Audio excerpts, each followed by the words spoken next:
क्या है आध्यात्म? दर्शन, चिंतन धारा, विद्या या संस्कृति की परंपरागत विरासत। आध्यात्म दर्शन यानी जीवन का शाश्वत सत्य। मानव जीवन से जुड़े शाश्वत सत्यों को जानिए और समझिए उपासक डॉक्टर सोहन राज तातेड़ से हमारे खास कार्यक्रम आत्मविज्ञान में। आत्मविज्ञान यानी सही दृष्टि, सही सोच। भाई और बहनों, मातृशक्ति को नमन। स्टूडियो में आपका हार्दिक स्वागत है। आज हम आत्मविज्ञान कार्यक्रम के अंतर्गत आपको सही दृष्टि, सही सोच, राइट विजन, राइट थिंकिंग के अंतर्गत आपकी रॉन्ग बिलीफ को समाप्त करके राइट बिलीफ में आपको लाना, उसके सूत्र बताएंगे जिससे आपको सम्यक दर्शन मिल सके, सही दिशा मिल सके और सही दिशा प्राप्त करके आप अपने जीवन का कल्याण कर सके, अपने व्यक्तित्व का विकास कर सके और मानव जीवन को सार्थक बना सके। इन सब कार्यों को करने के लिए हम प्रतिदिन आत्मा को केंद्र में रख करके और नए नए एपिसोड्स आपको दिखाते हैं। हमारे इस कार्यक्रम में केंद्र के अंदर सोल है, इसीलिए इसका नाम साइंस ऑफ द सोल है। और परिधि के ऊपर सारे हमारे साधन हैं, हमारा शरीर है, हमारा धन है, दौलत है, व्यवहार है, पूरा लौकिक जगत जो है वो हमारी परिधि पर है। तो आज का हमारा बहुत ही सुंदर विषय लेकर के हम आपके सामने प्रस्तुत हो रहे हैं। आज का हमारा विषय है, क्या सृष्टि का संचालक ईश्वर है? ये प्रश्न प्राय पूछा जाता है और इस प्रश्न को प्राप्त करने के लिए अलग अलग हमारे जो भारतीय संस्कृति के धर्म दर्शन है उन्होंने अलग अलग जवाब दिए हैं। हम भी आत्मविज्ञान के दृष्टिकोण से जो इसका आपको जवाब देंगे। 3 शब्द आते हैं। पहला तो है सृष्टि, दूसरा है ईश्वर और तीसरा सृष्टि का संचालन। एक एक शब्द की हम पहले व्याख्या करते हैं। पहले सृष्टि किसे कहते हैं? इस पूरे ब्रह्मांड को सृष्टि कहा जाता है, पृथ्वी कहा जाता है, लोक कहा जाता है, जगत कहा जाता है और इसको जो है वो संसार कहा जाता है, विश्व कहा जाता है। और पृथ्वी के ऊपर आज जो है सारा चराचर जगत मौजूद है, लंबे समय से जी रहा है। अभी चंद्रमा के ऊपर जो हमारे बहुत से जो अंतरिक्ष यात्री गए हैं और उन्होंने इस बात की संभावना जाहिर की है कि वहाँ पर भी जैसे हमारे इस पृथ्वी पर या सृष्टि के अंदर जो कि पंचभूतात्मक है, पृथ्वी, जल, अग्नि, वायु और आकाश, यहाँ पर पंचभूत है, वो पंचभूत वहाँ पर भी चंद्रमा में है। लेकिन चराचर जगत अभी निवास नहीं कर रहा है। वहाँ पर चराचर जगत को बसाया जा सकता है। इंसान वह बसेगा तो साथ में पेड़ होंगे, पौधे होंगे, पशु होंगे, पक्षी होंगे, जड़ी बूटियां होगी, संपूर्ण हमारी सृष्टि पर्यावरण बन जाएगा। मनुष्य को बसाने की बात चल रही है। मंगल ग्रह पर भी जो अंतरिक्ष यात्री गए हैं पर वो अभी तक पूरा कह नहीं पाए हैं कि वहाँ पर जीवन है या नहीं है। वहाँ पर भी उन्होंने कहा जीवन की संभावना है। जीवन की संभावना कहाँ है? जहाँ पंचभूत मौजूद है, पृथ्वी, जल, अग्नि, वायु और आकाश, जहाँ 5 भूत मौजूद है उसी को लोक कहते हैं। ये हमारी सर्वमान्य दार्शनिक परिभाषा है और उस लोक के अंदर समस्त प्राणी निवास करते हैं। हमारी जो ये पृथ्वी है इसमें चराचर जगत निवास करता है। चराचर जगत क्या है? 84 लाख जीवा योनियां हैं, यानी वो उत्पत्ति स्थान है। 84 लाख जगह पर अपने कर्मों के अनुरूप जीव वहाँ जन्म लेते हैं। जीवों की संख्या तो इन्फिनिटी है। जो साइंस के विद्यार्थी है वो जानते हैं इन्फिनिटी का मतलब अनंत। इन्फिनिटी के बाद में कोई संख्या नहीं है, अनकाउंटेबल हो जाती। इतने जीव है, उन जीवों की हम संख्या का जो है वो अंकन नहीं कर सकते हैं। इतने जीव यहाँ पर निवास करते हैं। तो सृष्टि वह है जो पंचभूतात्मक है और जहाँ पर पृथ्वी काय, अप काय, तेजस काय, वायु काय, वनस्पति काय और तृष काय के 84 लाख जीवा योनियों के उत्पत्ति स्थान के असंख्य जीव, अनंत जीव निवास करते हैं। और इस सृष्टि के अंदर पेड़ है, पौधे हैं, पशु है, पक्षी है, मनुष्य है, नरक गति, तिर्यंच गति, मनुष्य गति, देव गति, सभी तरह के जो है वो यहाँ पर प्राणी निवास करते हैं। ये और यहाँ पर नदी है, नाले है, पहाड़ है, पर्वत है, ये पूरा सिस्टम जो यहाँ पर है उस पूरे सिस्टम को हम सृष्टि कहते हैं, ब्रह्मांड कहते हैं, लोक कहते हैं, पर्यावरण कहते हैं, विश्व कहते हैं, जगत कहते हैं, जिसमें अलग अलग देश है। फिर और अलग अलग देश के अंदर जो है अलग अलग राज्य है, तो और अलग अलग राज्यों के तहत डिस्ट्रिक्ट है, फिर गांव है और फिर मनुष्यों के घर है। इस तरीके से लोगों का निवास होता है, उनकी अलग अलग भाषाएं, अलग अलग संस्कृति है और अलग अलग उनका व्यवहार है। तो ये सारा चराचर जगत है। ये तो बात हो गई सृष्टि की। दूसरी बात होती ईश्वर।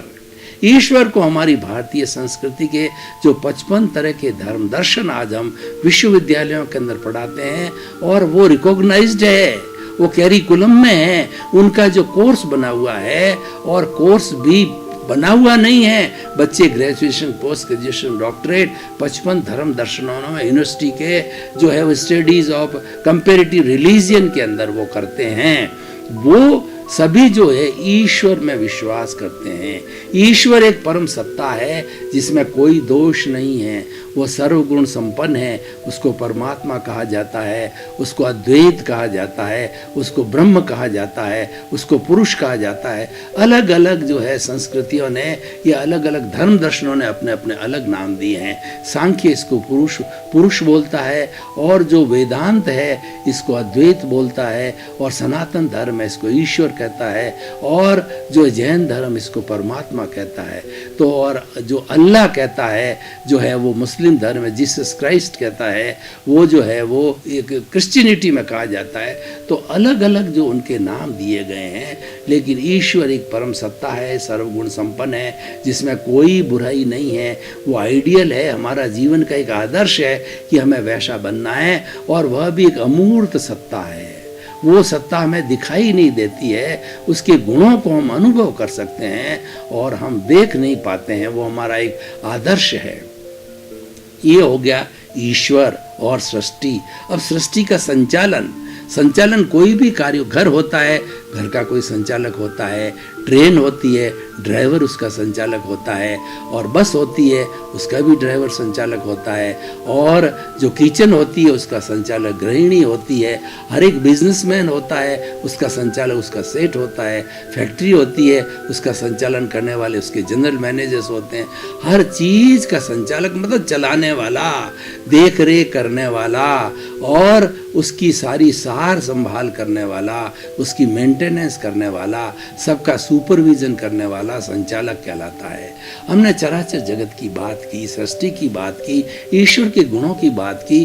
तो अब प्रश्न ये है कि आज का जो हमारा टॉपिक है वो कहता है क्या ईश्वर सृष्टि का संचालक है?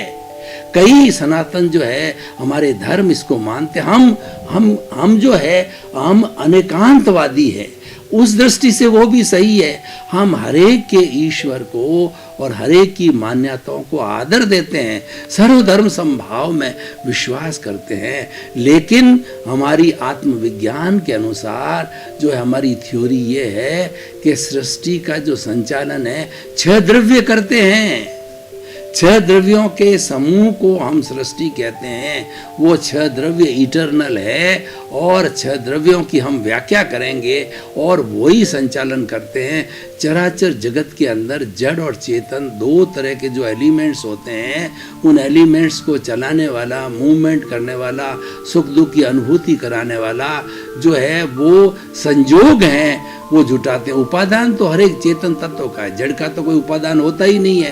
क्यों? जड़ तो क्या है, वर्ण गंध रस युक्त होता है, गलन मिलन धर्मा होता है, उसमें कोई संवेदना नहीं होती, उसमें कोई आत्मा नहीं होती, उसमें कोई चेतन तत्व नहीं होता है, वो तो टूटता है। उसका जो सबसे जो है छोटा से छोटा जो है वो सब्सटेंस है, वो परमाणु है, प्योर है। जब वो परमाणु एक परमाणु से द्विपरमाणु होता है, चतुर्परमाणु होता है, और बाद में अणु बनता है, अणु बन करके बड़े बड़े अणु बन करके हमारे मकान बनते हैं, और हमारी ये सारी सृष्टि जो जड़ का जो तत्व है वो सारे परमाणु से, अणु से और अणुओं के संगठन से बने हैं। तो ये तो हमारा उसमें संवेदना नहीं होती है, लेकिन चेतन तत्व के अंदर जो है संवेदना होती है, दोनों का मिश्रण है। तो क्या है कि दोनों के मिश्रण हो सकता है, तो दोनों गति करते हैं, दोनों हलन चलन करते हैं, उनको कौन कराता है? तो हम पहले 6 तत्वों को समझें। तो पहला जो तत्व है हमारा चेतन तत्व, जिसको कहते हैं एनिमेट, अंग्रेजी भाषा में एनिमेट कहा जाता है, हिंदी में चेतन तत्व कहा जाता है, आत्मा कहा जाता है, जीव कहा जाता है, सोल कहा जाता है। इसके 23 इसके नाम दिए गए, सबका अर्थ एक ही है, सभी समानार्थक है, सभी इसके पर्यायवाची हैं। तो जो हमारी आत्मा है वो चेतन तत्व है। तो वो आत्मा वैसे तो निष्क्रिय होती है, लेकिन इस जड़ तत्व के साथ मिलकर के वो सक्रिय हो जाती है। अपनी सारी एनर्जी है वो इस चेतन तत्व की एक एक कोशिका को देती है। इसलिए ये जो जड़ तत्व है भी चेतनवत दिखाई देता है, मिश्र चेतन हो जाता है। तो अब देखिए, एक तो हो गया हमारी आत्मा, जिसकी हमने बात की कि असंख्य जो है चेतनामय परमाणुओं के पिंड को आत्मा कहा जाता है। आत्मा अमूर्त है, लेकिन ये शरीर के अंदर आकर के मूर्त हो जाती है, और आत्मा किसी शरीर में जाती है तभी वो शरीर हलन कलन करता है। आत्मा के बिना वो केवल जड़ होता है, प्योर मैटर होता है, प्योर पुद्गल होता है। वो कोई जो है हलन चलन नहीं करता है, दोनों के मिश्रण से हलन चलन होती है। तो ये तो हो गया हमारा पहला तत्व हो गया चेतन तत्व। और जो दूसरा है जड़ तत्व, जिसकी हमने बात की कि मान लिए पत्थर के बड़े बड़े टुकड़े हैं, और जो हवाई जहाज है, आपकी ट्रेन है, आपकी टेबल है, कुर्सी है, हमारा घर है, मकान है, शिप है वगैरह, कई सारी चीज़ें जो ये सब जड़ है, जो हमारे साधन के रूप में काम आते हैं। और चेतन मनुष्य उन साधनों को काम में लेता है। वो सारे साधन जो है हमारे जड़ साधन कहलाते हैं। तो दूसरा हो गया इनएनिमेट, चेतन तत्व हो गया एक, दूसरा जड़ तत्व हो गया। तो जड़ तत्व भी मोशन करता, मोशन कैसे करता है? ट्रेन है, ट्रेन के अंदर जो ड्राइवर जब कभी भी उसका हैंडल दबाता है, ट्रेन चलने लगती है, फ्लाइट चलने लगती है, बाइक चलने लगती है, 4 व्हीलर चलने लगता है। तो इस तरीके से जो है जड़ भी गति करता है, और चेतन तो गति करता ही है। जैसे चेतन के अंदर मनुष्य है, मनुष्य चलना चाहे तो वो चलना चालू हो जाता है। मछली होती है, पानी में तैरती है, और मक्खी और मच्छर उड़ते हैं। तो ये सब जो है जीव पदार्थ हैं, वो गति करते हैं। तो पहला तत्व हो गया चेतन, दूसरा हो गया जड़, और तीसरा तत्व है गति सहायक। ये दोनों तत्व मिलकर के चाहे इनका मिश्रण हो, तो ये जो जड़ और चेतन जब गति करना चाहते हैं, तो गति सहायक तत्व पूरी सृष्टि के अंदर मौजूद होता है। और वो गति सहायक तत्व जो है अमूर्त है, गति सहायक तत्व पौद्गलिक है, और वो शाश्वत है। हमारा चेतन भी शाश्वत है, जड़ भी शाश्वत है, उनके गुण मैंने बताए। और तीसरा ये गति सहायक तत्व अमूर्त तत्व है, और ये शाश्वत है। और इसका जो लक्षण क्या है कि उदासीन भाव से जब कोई भी डिमांड करता है तो ये गति देता है, अपने आप गति नहीं देता है। कोई जड़ चलना चाहता है या चेतन चलना चाहता है और डिमांड करता है तो ये हाजिर हो जाता है, क्योंकि ये पूरे ब्रह्मांड के अंदर एक सुई की नोक जितना भी स्थान जो है खाली नहीं है, जहाँ पर कि हमारा जो है ये जो है वो तीसरा गति सहायक, जिसको कि मोशन कहते हैं साइंस, ये साइंटिफिक सारा जो है डेरिवेशन है, साइंटिफिक एक्सप्लेनेशन है। इसीलिए हम वर्तमान में विज्ञान के युग में जी रहे हैं। The present time is the time of the globalization, privatization and liberalization. So we should present everything from the angle of the science, because nowadays the people read more about the science. So if we present anything in the language of the science, it becomes quite clear to them.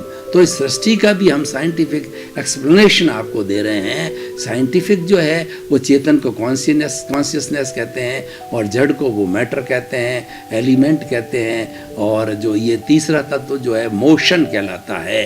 कैसे? मान लीजिए एक train है railway station के ऊपर जो रुकी हुई है, और ट्रेन अब चलना चाहती है, उसका टाइम होता है, तो ड्राइवर क्या करता है, उसका हैंडल दबाता है, उसको जो है वो उसका जो इंजन इंजन है उसका पुश बटन दबाता है, उसके जो है वो जो ऑटोमेटिक सिस्टम को दबाता है, तो इसका अर्थ क्या हुआ कि उस ट्रेन ने जो है ये हमारी सृष्टि में से जो है मोशन तत्व की डिमांड करते ही वो ट्रेन चालू हो जाती है।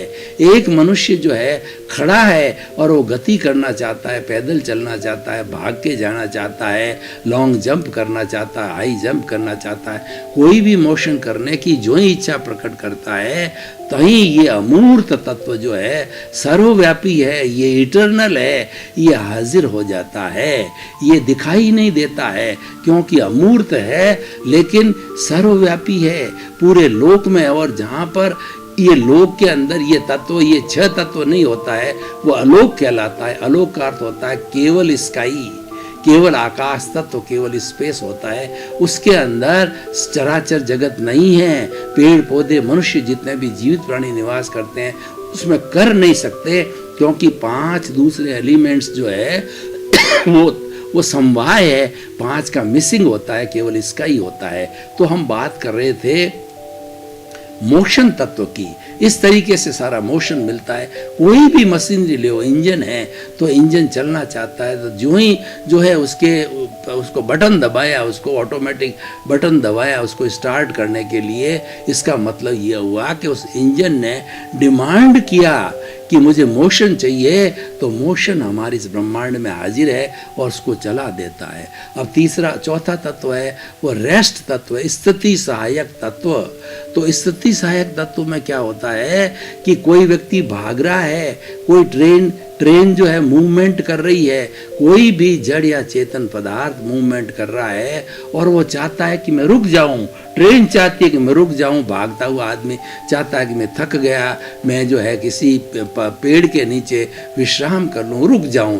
तो उसने स्थिति सहायक तत्व को डिमांड किया, स्थिति सहायक तत्व का आह्वान किया, उसको निवेदन किया, वो तुरंत हाजिर हो जाता है, क्योंकि पूरे ब्रह्मांड में छाया होता है। डिमांड करते ही विद इन नो टाइम जो है वो हाजिर हो जाता है और व्यक्ति स्थिर हो जाता है, ट्रेन स्थिर हो जाती है, फ्लाइट स्थिर हो जाती है, हमारी जो है 4 व्हीलर स्थिर हो जाता है, बाइक स्थिर हो जाती है, कोई भी चीज़ मूवमेंट करने वाली स्थित हो जाती है। ये स्थिति सहायक है। और 5वां तत्व है टाइम। टाइम को हम सभी जानते हैं, सबसे छोटी इकाई सेकंड। वैसे तो वो दार्शनिक भाषा में समय होता है, तो एक समय के अंदर हम कितने एक पलक झपते हैं तो बहुत से समय निकल जाते हैं। फिर अवालिका होती है, वो अलग विषय है। लेकिन जो हमारे कॉमन जो है लोगों के काम में आने वाली चीज़, जो सेकंड होती है, मिनट होती है, और उसके बाद में घंटे होते हैं, उसके बाद दिन होता है, सप्ताह होता है, पक्ष होता है, वर्ष होता है, शताब्दी होती है, और अवसर्पिणी काल, उत्सर्पिणी काल बन करके पूरा है 6 दूना 12 हारों का जो है वो पूरा एक समय बनता है। पूरा एक जो है वो हमारा आरा कहलाता है, वो लोक कहलाता है। तो इस तरीके से जो है ये हमारा समय है। समय जो है वो हमें समय बताता है कि कितने बजे हैं, कितने बजे उठना है, कितने बजे जाना है, ट्रेन के डिपार्चर का क्या टाइम है, फ्लाइट के डिपार्चर का क्या टाइम है, मेरे ऑफिस जाने का क्या टाइम है, और सरकारी जो है वो ऑफिस खुलने का, बैंक खुलने का क्या टाइम है। ये सब समय बताता है, टाइम जिसको कि समय कहा जाता है। और छठा तत्व स्पेस। स्पेस का मतलब आकाश। जो हम चारों तरफ ये जो है नीले रंग का आकाश देखते हैं, आकाश का वैसे कोई कलर नहीं होता है, लेकिन जो हमारे पार्टिकल्स जो यहाँ से उठ करके और जो इकट्ठे होते हैं, तो उसके इकट्ठे होने से परमाणुओं के पार्टिकल, जड़ पदार्थ के पार्टिकल, धूल वगैरह जो है जब इकट्ठी होती है, इसका कलर नीला हो जाता है। स्पेस में अवगाहना देता है। जैसे कि मैं इतना स्थान घेर रहा हूँ, इतना मैंने स्पेस घेरा, मेरे सामने टेबल पड़ी है, उसने इतना स्पेस में घेरी, कैमरे ने इतना स्पेस घेरा, लाइट ने इतना स्पेस घेरा।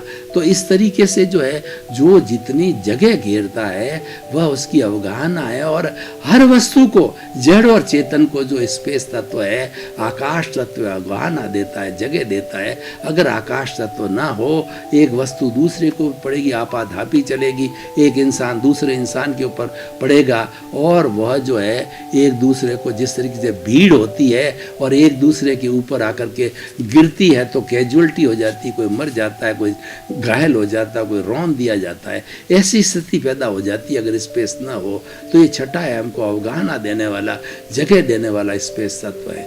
तो हम कहना चाहते हैं कि सृष्टि का संचालन ये 6 तत्व करते हैं। ये 6 तत्व इटर्नल है, हर युग में थे, भविष्य काल में रहेंगे, वर्तमान में काल में हैं और भूत काल में थे। ये इटर्नल है और यही ऑटोमेटिक संचालन होता है, जिसको हम नेचर माँ कहते हैं, जिसको हम सृष्टि कहते हैं, जिसको ब्रह्मांड कहते हैं। ये 6 तत्व है, स्वतः ही संचालन करते हैं और उसके अंदर गति स्थिति करने वाला जड़ और चेतन तत्व होता है, जो इसमें घूम कठपुतली की तरह इसमें घूमते रहते हैं, अपना कर्मों के अनुरूप अपना अभिनय करते हैं, जन्म लेते हैं, मरते हैं और कर्मों का भोग करते हैं। पूरे चराचर जगत, ये चराचर जगत जो है वो हमारे चेतन प्राणियों के कर्मों का भुगतान करता है। इसीलिए कहते हैं 84 लाख जीवा योनियों के अंदर ये जीव भटकता रहता है और जब यहाँ से मुक्ति होती तो मोक्ष की अवस्था में जाता है। तो भाई और बहनों, हमारे आत्मविज्ञान की दृष्टि से सृष्टि का संचालक ये 6 तत्व है और ये 6 तत्व संयोग जुटाते हैं। इनको हम द्रव्य क्षेत्र काल भाव भाव भी बोलते हैं और इनको जो है काल स्वभाव कर्म पुरुषार्थ नियति के रूप में भी प्रस्तुत किया जाता है। सभी एक ही चीज़ है। कुल मिलाकर के ईश्वर, ये 6 तत्वों को अगर ईश्वर माने तो भी कोई बड़ी बात नहीं है।